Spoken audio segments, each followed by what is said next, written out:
The contract. High Admiral Kvex of the Xeraxian mercenary fleet stared at the contract details floating before her compound eyes, mandibles clicking in agitation. The payment offered was astronomical, enough to retire her entire fleet in luxury. Yet something felt wrong. "Bring up the target specifications again," she commanded. Her executive officer, First Blade Texerin, manipulated the holographic display with practiced efficiency. The image of a research station materialized, unremarkable in its construction, minimal defensive capabilities, positioned on a remote moon in neutral space. Standard human configuration, Texerin noted. Their usual efficient but unimaginative design. Crew complement of approximately 50 researchers and support staff. Kvex's antennae twitched at the word human. Why wasn't this detail in the initial briefing? The client may have omitted it deliberately, Admiral. Texerin's normally steady voice wavered slightly. They likely knew we would refuse outright. The Admiral rose from her command chair and paced the bridge. Her crew, normally the picture of professional discipline, showed subtle signs of distress. Twitching appendages, nervous grooming behaviors, the acrid scent of fear pheromones. "What are our contractual obligations at this point?" she asked. "We can still withdraw," Texerin replied. "The final confirmation hasn't been transmitted. We would forfeit the advance payment, but we'd still be alive," finished Lieutenant Commander Zix, the youngest of her senior staff. The tactical officer's carapace had paled to an unhealthy shade of gray. "Admiral, I know it's not my place, but I was at the Battle of Proxima II. We lost 3 carriers that day to a single human corvette." Kvex clicked her mandibles thoughtfully. "Explain." "They didn't even use weapons, not really. They vented their reactor core directly into our formation, using the radiation burst to blind our sensors. Then Zix's antennae drooped. They turned their own ship into a kinetic weapon, rammed straight through our flagship. The humans aboard transmitted a message just before impact. They were laughing, Admiral, laughing." The bridge fell silent save for the soft hum of equipment. Kvex studied the station schematic again. So innocuous looking, so deceptively vulnerable. "Signal the fleet," she finally ordered. "I want reports from every ship captain within the hour. Personal opinions on proceeding with this contract." The responses began flooding in almost immediately. Kvex didn't need to read them all to know the consensus.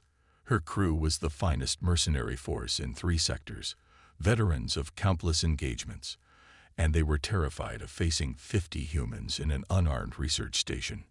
The truly frightening part was that they were right to be afraid. "Historical records. Display historical engagement records," Kvex commanded. "All documented conflicts with human forces in the last standard decade." The holographic display filled with incident reports, battle analyses, and after-action reviews. The sheer volume of data was striking. Humanity had been involved in more conflicts than any other spacefaring species, despite being relatively new to the galactic community. "Focus on defensive engagements," she specified. Cases where humans were the defending force. The data filtered, but remained disturbingly extensive. Kvex selected one at random. Incident report. Mining Colony D-379. Human defenders, 12. Attacking force. Raxan pirate fleet. Established 300 combatants. Result. Total loss of attacking force. How? Kvex wondered aloud.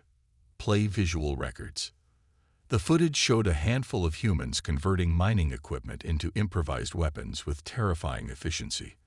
They used drilling lasers to collapse strategic tunnels, turned atmosphere processors into chemical weapons, and reprogrammed maintenance robots into combat drones.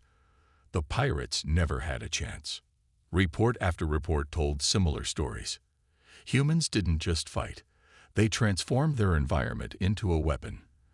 They didn't follow standard combat doctrine or predictable patterns. Every engagement was unique, innovative, and devastating. "Transfer all data to my private terminal," Kvex ordered. I need to understand what makes them different. She spent hours studying the records, looking for patterns, weaknesses, anything that might explain humanity's impossible success rate against superior forces. Instead, she found something far more disturbing. They were getting better. Each encounter with alien military forces was a learning opportunity for humans. They adapted, improved, and shared information with remarkable speed. Tactics that worked once never worked again, and they had an utterly foreign concept they called spite, the willingness to suffer devastating losses just to deny victory to their opponents. A message from First Blade Texerin interrupted her research. "Admiral, we've received an update from the client. They're offering to double the payment." Kvex's antennae twitched in alarm. Nobody doubled an already astronomical payment unless they were desperate. They're hiding something. Something worse than just the targets being human. Analyze that station's research records. I want to know exactly what they're working on out there. The Observer. Dr. Angstali adjusted her camouflage field and continued recording observations from her hidden position near the human research station. As the Galactic Council's leading xenoanthropologist, she had studied dozens of species, but humans remained uniquely fascinating. She watched as a maintenance technician repaired an external sensor array. Standard procedure called for a complete shutdown and replacement. Instead, the human was actually rebuilding it with spare parts while it remained operational. Incredibly dangerous, completely unnecessary, and somehow successful. Subject demonstrates typical human characteristics, she dictated quietly to her neural recorder. Unnecessary risk-taking, improvised solutions, and what they call jury rigging, the modification of equipment for unintended purposes. Note: this appears to be done even when proper replacements are readily available. Humans seem to derive satisfaction from solving problems in unconventional ways. Her observations were interrupted by a priority message from her superiors. Be advised, mercenary fleet approaching your sector. Suspected target is your research subject. Maintain observation protocols. Do not intervene. Angstali's first instinct was to warn the humans. 3 years of studying them had eroded her professional detachment, but she knew her data could be crucial for preventing future conflicts. So she watched, recorded, and tried to ignore her growing concern for these brilliant, reckless beings she'd come to admire. A new group of researchers emerged onto the station's surface, setting up what appeared to be astronomical observation equipment. But Angstali's enhanced senses detected subtle signs that the devices weren't quite what they appeared to be. Subjects appeared to be installing defensive systems disguised as research equipment, she noted. Design is unlike anything in current databases. Hypothesis: humans are aware of potential threats and have been preparing quietly. Previous observations indicate this is standard human procedure. They prefer to appear vulnerable while maintaining hidden defensive capabilities. She had seen this pattern before. Humans had an ancient saying: speak softly and carry a big stick. They cultivated an appearance of harmlessness while maintaining the capability for devastating defensive action. It was part of why they were so dangerous. By the time you realized they were a threat, it was usually too late. The mercenary fleet would be arriving soon. Angstali settled in to document what promised to be a very educational encounter. The decision. Kvex called her senior staff together after reviewing the station's research data. The room was tense with anticipation. The client, she began, failed to mention that this facility is studying quantum manifestation technology.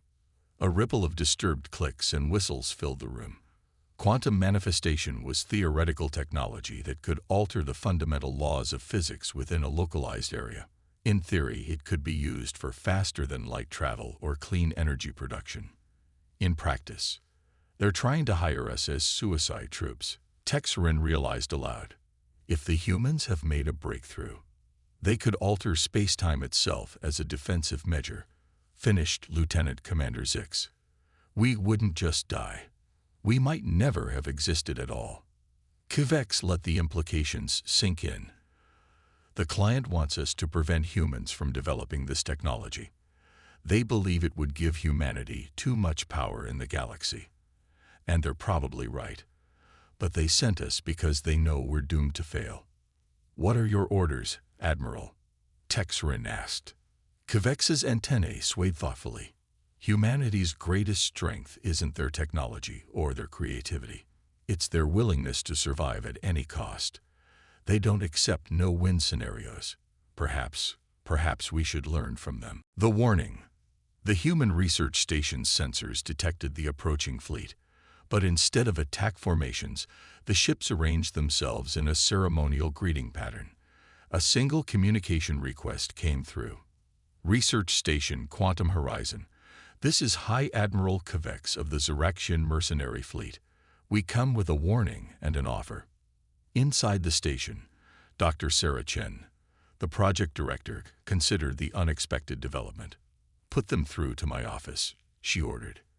"And keep our defensive systems ready, just in case." The alien admiral's image appeared on her screen. An impressive insectoid being with iridescent carapace and compound eyes that somehow managed to convey wary respect. "Dr. Chen," Kvex began, "we were hired to prevent your research from succeeding. Instead, we're here to offer our services as additional security for your facility. Someone wants your work stopped badly enough to sacrifice an entire mercenary fleet. They'll try again, with forces that don't know better." Sarah leaned back in her chair, studying the alien carefully. "And your price for this protection?" "Knowledge," Kvex replied. "Not your quantum research. We're not foolish enough to think you'd share that. But we want to learn from you, how humans think, how you fight, how you turn impossible situations to your advantage. You want to learn how to be more human?" Sarah asked, amused. "We want to learn how to survive," Kvex corrected. "The galaxy is changing.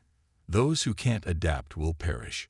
Humanity has proven that victory doesn't always go to the strongest or most advanced. Sometimes it goes to those crazy enough to try the impossible." Sarah smiled. It wasn't the first time humanity had turned potential enemies into students. It probably wouldn't be the last. "Welcome to the impossible, Admiral.